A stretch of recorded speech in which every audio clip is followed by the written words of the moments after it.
السلام عليكم ورحمة الله وبركاته أغيارتا سودو هذا مركلة برنامج كله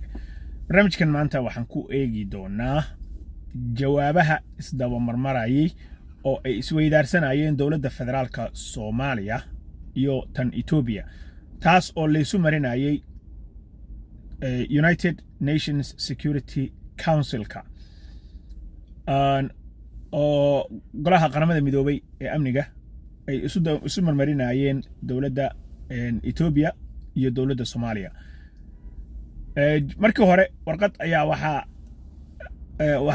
warbixin ka horbixiyay Security Council-ka halyeyga weyn ee aan ku leenahay Soomaaliya ay ku leedahay oo wakiilka uga ah Abu Karbale ambassadorka UN noo fadhiya ayaa warbixin waxa uu bixiyay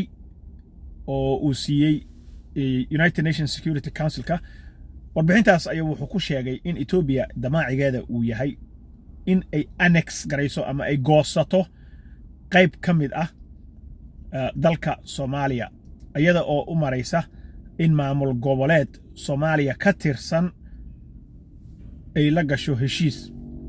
taas oo sharciga internationalka ah ee caalamiga adduunka u yaala meel uu kaga qoran yahay aysan jirin in maamul goboleed uu bixin karo dhul iyo bad uu leeyahay dal arrinkii isaga ahaa waxa aad iyo aad uga xumaaday Ethiopia isla markiina waxay iska soo gooyeen warqadaas waxa ay u qornayd in heshiiska ay la gashay Somaliland Ethiopia uu yahay unprecedented wax aan horay dawlad u samaysay aysan jirin so dambiga horta way qirteen inkastoo iyaga ay ka dhigayeen inaysan ahayn xaaje u gub ah laakiin waxa ay qirteen inay u gub tahay sida ay u dhigeen oo heshiiskan aan Somaliland la galay bay yiraahdeen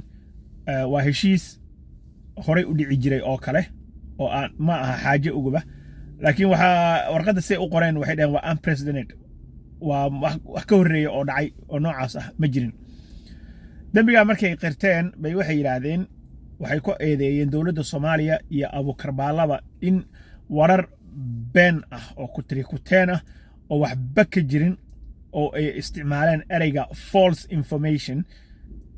in uu ahaa warbixintii uu Abu Karbaale bixiyay haddaba waxaana ay ku tilmaameen in uu yahay heshiiskaas heshiis win-win situation ah oo labada dhinacba ay guul u tahay ayagana ay bad ku helayaan oo ayna ka go'an tahay inay bad helaan ay base ka dhigtaan Somaliland na ay guul u tahay oo inkastoo aysan oran aqoonsi baan siinayna oo aysan hadalka ku dhiiran ilaa UN lama hortagi karaan waxbaan aqoonsanaynaa win-win in ay tahay oo Somaliland wax ka faa'iideyso Ethiopia wax ka faa'iideyso iyada oo iska ilaalinaysa arrinka in ay ku soo darto Soomaaliya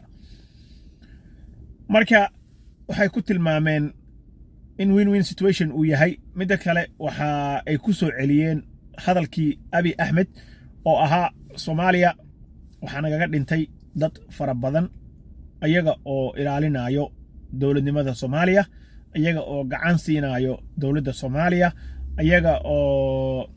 ku garab taagan in la yagleelo waxan yarta ah oo hadda dawladnimada ah ee Soomaaliya ay hadda gacanta ku haysato marka waxaan rabaa inaan videogan ku fiiriyo jawaabta ay ka bixisay dawladda Soomaaliya shalay waliba waxaan fiirinaynaa sida ay u qorneed warqada annagana UN-ta u dirnay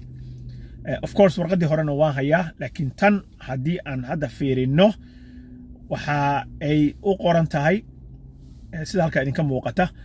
the permanent mission of Somalia in the United Nations is gravely concerned about the disinformation contained in the press release issued by the permanent mission of the Federal Republic of Ethiopia waxaan aad iyo aad walaac uga qabnaa bay yiraahdeen reportkii uu soo gudbiyay ninka UN u fadhiya Ethiopia dumar iyo waxay tahay ma aqaan laakiin press release-kii ay siiyeen Ethiopia ayaan ka qabnaa bay yiraahdeen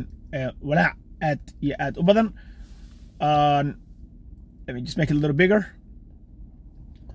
So waxa ay yiraahdeen upon careful examination of the content of the press release, it has become evident that the claims presented lack factual accuracy and are misleading. waxyaabaha ay claim garanayso dowladda Ethiopia oo ay soo present garaysatay waxa ka maqan bay yiraahdeen waxyaabo accurate ah oo accuracy ah oo sax ah oo aan misleading waa jahwareerin caadi ah. In particular, markii qayb ahaan la fiiriyo yiraahdeen the absurd assertion that the Ethiopia's illegal annexation attempt of a Somali territory is win-win partnership. sharci darrada ay rabto Ethiopia inay dalka Soomaaliya qayb uga goosato in ay tahay arrin labada dhinacba guul ugu jirto. waa win-win partnership. marka meesha waxay leeyihiin dowladda Soomaaliya Ethiopia ayaa guul meesha ka faa'iideysa laakiin Soomaaliya iyo Somaliland midna wax ugu jira ma leh. So this reinforces Ethiopia's misguided plan to infringe on Somalia's territorial integrity and jeopardize regional and global security. tan waxa ay jahwareer ku ridaysaa ama wadadii ka leexinaysaa planka ay Ethiopia wado oo ay ugu soo xadgudbayso dhul ahaanshaha Soomaaliya waxayna dhibaato u geysanaysaa bay yiraahdeen regional and global security gobolka iyo adduunkaba securitygiisa. Additionally, intaas waxaa sii dheer bay yiraahdeen Ethiopia as a troop contributing country in ATMIS. Ethiopia oo ah wadan ciidamo ku darsatay balanka ATMIS nabad ilaalinta Soomaaliya has undoubtedly lost credibility through its declarations to annex part of Somalia. And waxay ku lose garaysay meeshaas credibility iyo in loo maleynayo in wadankan uu dhaxdhaxaad ka yahay arrimaha siyaasadda Soomaaliya iyada oo cadeysay in ay rabto inay qayb Soomaaliya kamid ah ay goosato. marka haddii ujeedkeeda sida uu ahaa ciidamadii meesha ay keensatay de ujeedo kale yeelanayaan ma noqonayaan qolyo ATMIS ka tirsan oo dhaxdhaxaad ka ah oo amniga dalka inay wax ka sugaan. Such actions are contrary to international law, including relevant United Nations Security Council resolutions. actionka ay qaadayna talaabooyinkaas Ethiopia ay qaaday waxa ay ka soo horjeedaan shuruucda caalamiga ah oo ay ka mid tahay qaraaradii ay soo saartay United Nations Security Council-ka and risk reversing the hard-earned gains in the fight against Al-Shabaab in the last 2 decades. 20 sano la soo dhaafay guulihii laga gaaray iyo horumaradii laga gaaray shabaabka in laga adkaado ayaa waxa ay dib u tirtiraysaa ama u tirtirayo go'aankan ay Ethiopia qaadatay oo ay ku rabto dhul Soomaaliyeed in ay ku qaadato. So Ethiopia should reconsider its expansion ambitions and strictly conduct themselves in a manner consistent with the rules and principles of international law. Ethiopia waa inay dib uga fiirsataa isbalaarinta ay wado iyo dhulka Soomaaliyeed oo ay rajada ka qabto inay goosato shuruucda international lawgana ay dib ugu soo laabato.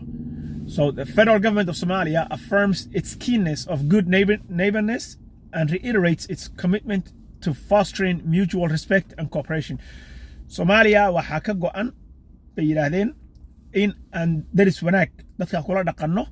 waxa kale oo naga go'an in aan isxushmayno oo qolo walba xuduudeeda ay ku ekaato iyo wada shaqeyn. marka intaas ayay dowladda Soomaaliya ayadana ka tiri reportka ay ka soo saartay. markii reportkaas wuxuu jawaab u ahaa reportkii uu soo saaray ninka wakiilka uga ah dowladda Ethiopia dalka waxaan ka rabaa United Nations Office-ka. Ethiopia marka waxay ku doodaysaa wax aan sax ahayn bay ku doodaysaa oo ah in heshiiskii ay la gashay Somaliland ay win-win partnership ay tahay oo labada garab ee heshiiyeyba waxa isku darsaday in ay labadaba guul ugu jirto. sababta ay uga cararayso marka dowladda Soomaaliya in ay soo marto oo ay ula xisaabtanto dowladda Soomaaliya si international lawga waafaqsan oo dowladda Soomaaliya intay u timaado ay si sax ah oo la yaqaano oo wadamada ay heshiis u galaan wadamada ay wax u kala qaataan wadamada partnership-ka ay ku sameystaan ay u soo marto وقلت واحد عيد قرنا يسنا ماله أو عيد تقانو مجرته so win-win situation معها إثيوبيا أيضا ماشى كوضته ربطنا إني سوماليا maamul goboleed iyadoo u soo maraysa badiisii ay qayb qaadato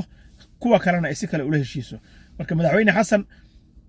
shalay waraysigii u bixiyay Reuters waxa uu ku sheegay in ay Soomaaliya isdifaacayso